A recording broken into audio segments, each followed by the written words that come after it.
Me da mucho gusto poder saludar esta mañana al doctor Francisco Ibarra Palafox. Él es escritor y bueno, pues nos trae el tema de la privatización bancaria en México. Doctor, ¿cómo estás? Muy buenos días. Muy bien, muy buenos días, Jaime. Oye, a ver, háblanos del libro que, vaya, ha dado mucho de qué hablar la privatización bancaria mexicana, ¿no? Sí, cómo no, Jaime. Mira, este es el primer libro que estudia la privatización bancaria completa.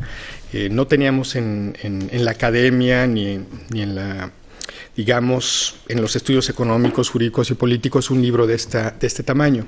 Fue una investigación de 4 años, una investigación donde afortunadamente pude recopilar 12,000 documentos inéditos de la Secretaría de Hacienda. En un principio la Secretaría de Hacienda me los negó. Fui al IFAI. Finalmente el IFAI indica que me los den, no me los dan y me voy al amparo. Entonces, reúno 12,000 documentos. ¿Qué escondían o qué? Pues mira, no había absolutamente nada en las bibliotecas financieras mexicanas. No estaban los libros blancos de los bancos que se privatizaron. Fueron 18 bancos que se vendieron en ese momento y de ahí nace mi inquietud. Pedir los documentos, recupero los libros blancos, recupero una serie de documentos, las licitaciones públicas, las ofertas que hacen los grupos interesados, en fin, una serie de documentos que me permiten ir reconstruyendo el proceso completo hasta donde los documentos me lo permiten de la privatización bancaria. Esto se da por una decisión que toma López Portillo en 1982. De ahí Salinas es el que regresa en 1988, asume la presidencia y él ve como necesaria la privatización y que el gobierno comience a vender estas instituciones bancarias. Es un largo proceso, ¿no? Es un largo proceso en el sentido de las negociaciones políticas que tuvo Salinas por ejemplo, con el PAN. Sí, el PAN, una de las condiciones que le pone para no votar en contra de la elección presidencial del 88 es que se privaticen los bancos. Sin embargo, los bancos, una vez que se inicia el proceso de licitación, los bancos se venden en apenas 13 meses. Se crea un órgano especializado con muy poca experiencia que vende los bancos en poco más de un año, un tiempo récord, si consideramos que en otros países que también tenían banca estatizada como Francia, se llevaron 16 años. Obviamente prepararon a sus órganos privatizadores, a sus órganos reguladores, lo cual no sucedió en ese momento en México. Se entró con una inexperiencia evidente, se entró con un deseo de privatizar a toda costa, de obtener altos recursos fiscales para el Estado, cuando los bancos no se pueden vender caros. Si se venden caros, vas a generar un problema a largo plazo.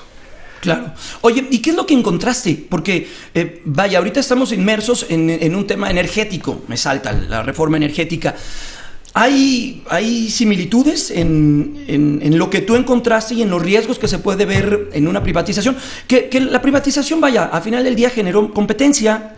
Hoy tenemos un sistema financiero sólido, como lo decía, tuvimos lo que sucedió en el 94-95, pero hoy el sistema financiero mexicano se encuentra sólido, es uno de los sistemas financieros más regulados en el mundo. Vaya, es ejemplo también en muchas latitudes, y lo que pasó en México a raíz de la privatización lo vimos que también ha sucedido en otras partes del mundo, ¿no? ¿Qué es lo que encontraste y cuáles son las similitudes que podemos ver? Mira, por ejemplo, encontré datos interesantísimos, digo, el libro tiene muchos, pero por ejemplo, empataron en la subasta de Bancomer, fue un empate. Sí, y al final se terminó decidiendo a qué grupo se le entregaba el banco. Encontré que los valuadores de los bancos fueron manipulados de alguna forma por el gobierno. ¿Hay conflicto de intereses en todo eso? Hay conflicto de intereses, hay mucha información que se comparte de manera informal. Se manipula a los grupos empresariales también permiten esta dirección que hace el gobierno para encaminarlos a determinados bancos, y esto desde luego va a generar un gran problema. Los bancos estaban endeudadísimos, un dato inédito que viene en el libro, es decir, se venden con una deuda gigantesca, ¿sí? El gran problema es que los banqueros los compran con la condición de que el gobierno los desregule. Entonces comienza la gran fiesta de los créditos en los bancos una vez que se da la desregulación. Ahora bien, por lo que me dices de las similitudes, pues hay varias, hay varias y preocupantes. En primer lugar, podemos ver que los órganos que están encargados en este momento de preparar la ronda 1 para la privatización de los pozos petroleros en el sur de Veracruz, Campeche y Tabasco, son órganos con poca experiencia. igual que sucedió con la privatización bancaria. Una. Dos, hay poca información pública. No sabemos en este momento quiénes son los competidores, no sabemos realmente cuál es el cuerpo de empresarios que está atrás de la ronda 1. Lo mismo sabíamos en el momento de la privatización bancaria, casi nada. Es muy probable que también los pozos petroleros de la ronda 1 se quieren vender rápido, lo cual va a generar grandes problemas. Se tiene que tener precauciones necesarias, se tienen que conocer a los compradores, se tiene que tener experiencia, se tienen que tener realmente evaluaciones aproximadas. Estamos vendiendo pozos petroleros, no sabemos exactamente cuánto petróleo hay allí, pero vaya, los contratos que se celebren deben ser económicamente rentables para la autoridad y para la sociedad transparentes. Vemos muy poca información en este momento sobre la privatización de los pozos petroleros. O sea que sí existe entonces una similitud muy particular entre lo que vivimos hace más de 20 años con lo que está sucediendo ahorita. Desde luego que sí, creo que no hemos aprendido, no tenemos órganos reguladores suficientes, no tenemos autoridades fiscalizadoras, no tenemos información suficiente, no tenemos experiencia tampoco en los órganos que van a privatizar los pozos petroleros. Estas similitudes son presentes en este momento y puedes ver cómo operaron en el caso de la privatización bancaria.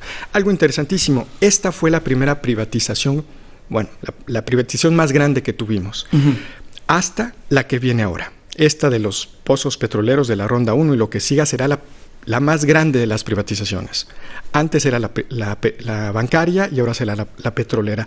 Pero era un camino necesario, ¿no?